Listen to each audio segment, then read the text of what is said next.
一直还做给学嘞的白白有一直学我了呀路是呀要领导侬喏东巴了是都朋友喏个กูsau trận đó nó tu hai tiệt có cụ bác kia hai tiệt cái số lý cha hai cho cái số lễ để bé số một trái nhà nó nè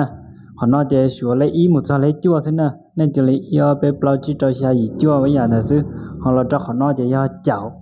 chảo nó để cho cào nên gạo bé cho bao cho chỉ cho chảo xa chảo gì chảo chua chảo họ cho họ nói cho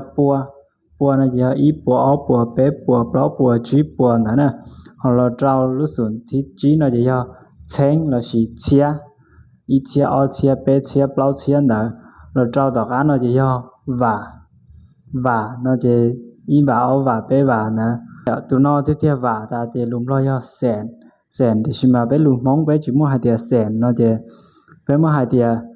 cầu và nó nè cầu và thì ý sèn bé hua cầu và nó là gì họ nó là sao tia chúa nó nè chúa thì chỉ bé hai cái giống gì thôi chỉ cho cầu và lán thì lùm móng thì bé cứ chỉ mua thấy giờ lán cho bé xì để lùm lo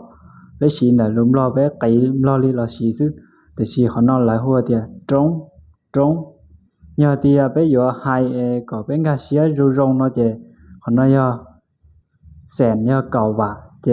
lán thì giờ ít bùa và nhờ lên là bé mù sai cho là sửa ok nó cho bùa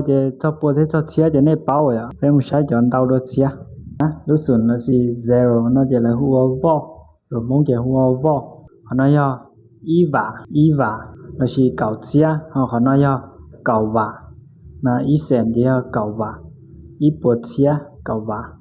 nó trao họ ý lán nó nói ý lán nó chỉ là ý trống là ý bột